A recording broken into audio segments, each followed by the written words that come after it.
Vishwakarma engineering drawing classes में आप सभी का स्वागत है। छात्रों को सलाह दी जाती है कि विश्वकर्मा इंजीनियरिंग ड्राइंग क्लासेस के वीडियो को सिर्फ रेफरेंस पर्पस के लिए ही यूज करें। छात्रों को सलाह दी जाती है कि अगर इंजीनियरिंग ग्राफिक्स क्लास 12 का कोर्स पढ़ना है तो वो YouTube channel Vishwakarma engineering drawing classes के ऊपर जा करके पूरा कोर्स पढ़ सकते हैं। आज के वीडियो का सब्जेक्ट है sample question paper 2024-25 class 12 engineering graphics.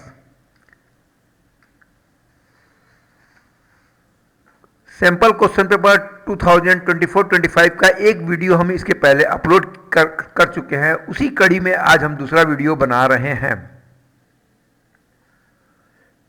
आज हम क्वेश्चन पेपर के सेक्शन बी पर वीडियो बनाएंगे।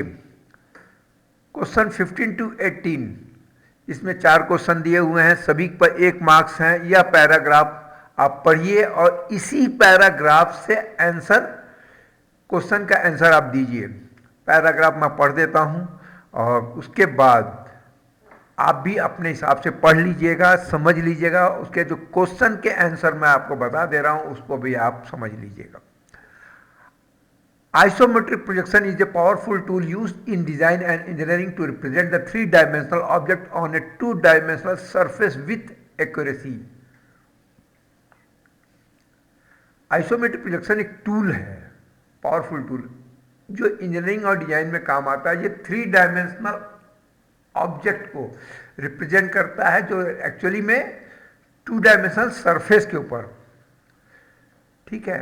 In recent Project A architecture firm employed isometric projection to design a modern office space. By utilizing isometric drawings, they were able to create a spacious representation of the office layout, including the furniture placement and spatial arrangements. ये एक architecture firm है जो isometric projection में modern office के design को बनाया गया है। The firm represent the isometric drawing to their client, who was impressed by the clarity and detail provided. This visualization helped their client to better understand proposed design, leading to the quicker decision making and utilization a smoother project development process. ये जो firm है क्या isometric drawing के हिसाब से उस client को एक ड्राइंग दिया है जिससे वह उस जगह का कैसे यूटिलाइजेशन होगा और उस प्रोजेक्ट में और क्या क्या डिसीजन उसको लेना उसको समझने में आसान होगा। चलिए इसी पैराग्राफ के आधार पर जो क्वेश्चन है उसके आंसर हम देते हैं। Question, what is the isometric projection primarily used for?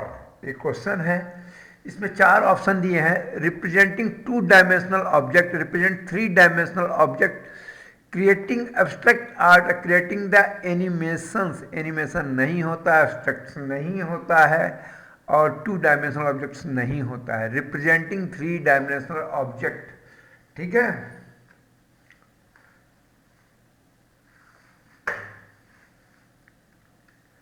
Which industry commonly utilise isometric projection? देखिए फैशन में आइसोमेट्रिक प्रोजेक्शन का कोई यूज़ नहीं होता है, इंजीनियरिंग एंड डिज़ाइन में यूज़ होता है, एग्रीकल्चर में भी यूज़ नहीं होता है, हेल्थ केयर में भी नहीं होता है, ठीक। तो इसका आंसर होगा C, engineering and design. Why is the isometric projection valuable in architecture design? It simplify and help is better visualisation of the complex part of object, यही आंसर होगा। इट प्रोवाइड 2 डायमेंशनल मल्टीव्यू, गलत है। It maintain accurate measurement of all dimension, गलत है। It help in cutting the cost by reducing the size, ये भी गलत है। यानी इसका आंसर होगा it simplified the help the better visualisation of the complex part of the project. For drawing isometric projection of the object, the isometric dimensions will be equal to true dimension गलत है, more than true dimension गलत है, half of the true dimension गलत है, equally for certain true dimension, isometric में length छोटा होता है, equally for certain true dimension, यानी इसका आंसर डी होगा। आइए एक पैराग्राफ और हम पढ़ते हैं, उसमें दिए हुए क्वेश्चन का आंसर लेते हैं। Question 19 to 22, read the following paragraph and answer the question given below. 4 question है, 1 नंबर सभी को मिलेंगे। If you have ever look out of a plane window at the surface of the wing, you might have noticed that all the panels are held together with a series of small round joiners along with their edges. These are rivet, and believe it or not, these small and inconspicuous little fasteners are the accurately one of the key integration in the history and the success of the aeroplane industry. The design and flexibility of the rivet is a fundamental part of which lets aeroplanes do what they do, but just what it is about rivets that make them too special then evenly distribute the load and stress of the component, which makes them much stronger than the welding joint. Actually में देखिए क्या है, rivet जो है, एक plane है, plane में हमेशा रिविटिंग करके ही करते हैं, जो कि वेल्डिंग से ज़्यादा मजबूत रहता है। रिविट परमानेंट फास्टनर है, वेल्डिंग परमानेंट फास्टनर है, नट बोल्ट और स्क्रू ये टेम्पररी फास्टनर है। रिविट फास्टनर जो होता है यह बहुत ही ज़्यादा मतलब मजबूत होता है, और इसमें जो लोड रहता है उसका डिस्ट्रीब्यूशन इक्वली होता है, जबकि ये वेल्डिंग में पॉसिबल नहीं है। आइए इसी पैराग्राफ से रिलेटेड हम क्वेश्चंस पढ़ते हैं, उसके आंसर देते हैं।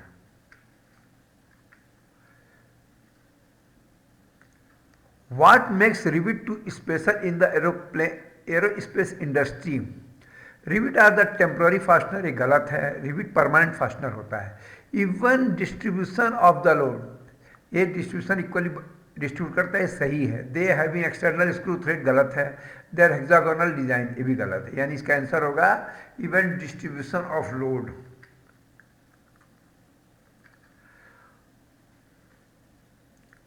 Where else are rivet are used among following? To join square rod, ये गलत है। To join steel structure of the bridges, है बिल्कुल सही है। ये देखिए एरोप्लेन में, ब्रिज में, क्रेन में, या वो हैवी स्ट्रक्चर जो एक प्लेट को दूसरे प्लेट से या एक सीट को दूसरे सीट से जोड़ने के लिए ये रिविट काम आता है, और ये बहुत ही मतलब मजबूत होता है। और इसमें सबसे बड़ा फायदा क्या होता है कि इसका जो लोड है इक्वली डिस्ट्रीब्यूट कर देता है। तो बी सही है। विथ ए स्क्वायर नट गलत है। टू टाई रॉड ज्वाइंट गलत है, यानी इसका आंसर होगा B. Which among the following is not a type of fastening? Fastener क्या होता है बताया मैंने कि जोड़ने के लिए, जोड़ने के लिए, जैसे नट बोल्ट होता है वो भी फास्टनर है, वेल्डिंग भी फास्टनर है, रिविट भी फास्टनर है। तो जो जोड़ने के काम आता है वो फास्टनर है। तो देखिए सेक्शनिंग ये गलत है, ये फास्टनर नहीं है। वेल्डिंग फास्टनर है, रिविट फास्टनर है, स्क्रू पेयर फास्टनर है, यानी इसका आंसर ये होगा कि जो कि सेक्शनिंग ये नहीं है भैया, ये फास्टनर नहीं है।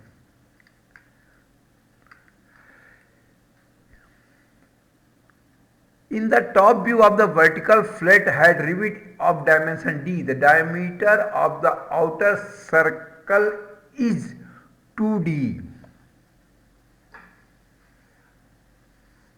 जो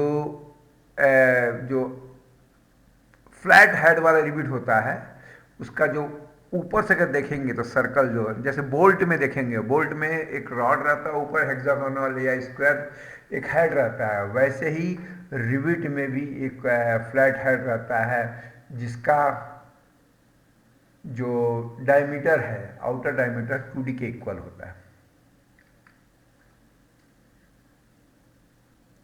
इस तरह से ये कंप्लीट हुआ।